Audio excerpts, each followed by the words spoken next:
జగన్మోహన్ రెడ్డి గారు షర్మిలా గారి గురించి బాధపడుతున్నాను అని చెప్పి వ్యాఖ్యలు చేశాడు. అది కూడా ఏ రకంగా చేశాడంటే, తన పైన పోటీ చేస్తున్నందుకు నేను బాధపడట్లేదు, తనకు డిపాజిట్ రాదేమనేది నాకు ఎక్కువ బాధ కలిగిస్తా ఉంది.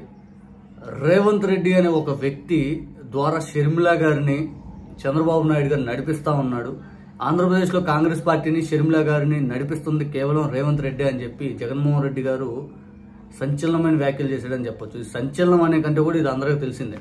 కాకపోతే ఎప్పుడు రేవంత్ రెడ్డి గురించి కానీ లేకపోతే తెలంగాణ కాంగ్రెస్ గురించి ఎప్పుడు జగన్మోహన్ రెడ్డి గారు ఎప్పుడు మాట్లాడాల.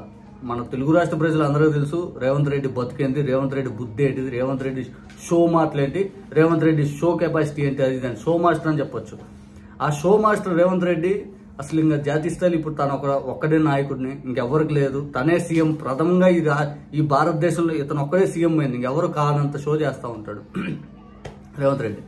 సరే, ఏదైతే అయింది, ఎందుకంటే వాళ్ళ రాష్ట్రం, వాళ్ళ పరిధి, వాళ్ళ ఇష్టం. మనం దాని గురించి పూర్తి స్థాయిలో మాట్లాడు. కాకపోతే రేవంత్ రెడ్డి కూడా ఈరోజు అన్నాడు, కేసీఆర్ మొన్న మధ్య TV9కి ఇచ్చిన ఇంటర్వ్యూలు అన్నాడు కదా, ఆంధ్రప్రదేశ్లో జగన్మోహన్ రెడ్డి గారు వస్తారని మాకు కొన్ని అంచనాలు ఉన్నాయి, కాకపోతే మాకెందుకు ఆ రాష్ట్రంతో మాకు ఇప్పుడు ఇంట్రెస్ట్ లేదు, కానీ మాకు దగ్గర సన్నిహితులు కాదు కొన్ని సర్వేలు ఇవన్నీ చూసినప్పుడు జగన్మోహన్ రెడ్డి గారు వస్తారు అని చెప్పినందుకు రేవంత్ రెడ్డిని అడిగితే రేవంత్ రెడ్డి అన్నాడు, ఆయన చంద్రబాబు నాయుడు గారి మీద ఉన్న కోపంతో అలా చెప్పాడు. అంటే నీకేం బాధ,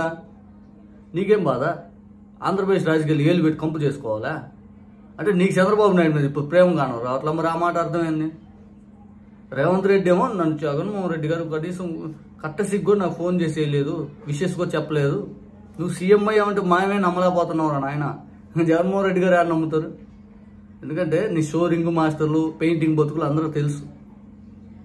నీ ఎట్లాంటిదంటే నీ రాష్ట్రానికి సంబంధించిన అంశాల మీద నువ్వు పోరాడు, అంతేగాని మా రాష్ట్రంలో నీకెందుకు, అసలు నీదేందో మరి నాకు అర్థం కావట్లేదు. మీ రాష్ట్రానికి ఏ రకంగా అభివృద్ధి చేసుకోవాలి, ఏ విధంగా ముందుకెళ్ళాలి, దానికోసం పోరాడు. ఇక చంద్రబాబుని గెలిపించే అంత తాపత్రయం నువ్వు పడొద్దు నాన్న. మాకు తెలుసు మేము ఎవరిని గెలిపించుకోవాలో, మా రాష్ట్ర ప్రజలు విఘ్నులు.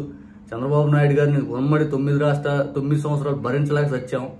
తర్వాత విభజన అయింది, తర్వాత 5 సంవత్సరాలు ఫస్ట్ సీనియారిటీ బేసిస్ మీద ఆయనకి అవకాశం వచ్చింది, నాశనం చేసి పెట్టాడు. నీలాంటి వాడికి మంచి అవకాశం వచ్చినా నువ్వు బిల్డప్ పోజులు కొడతా ఉంటావు. 5 కోట్ల డబ్బులు నువ్వు తీసుకొని పోయి కదా, అటు అమ్ముడు పోయింది. మరి దాని గురించి మాట్లాడు. అంటే అన్యాయంగా జైలుకి పంపించాడంట. సిగ్గు విడిసి ఎదురు దొరికిన 5 కోట్ల డబ్బులు అన్యాయంగా దొరికావు. మన జగన్మోహన్ రెడ్డి గారు ఇండియా టీవీకి ఇచ్చిన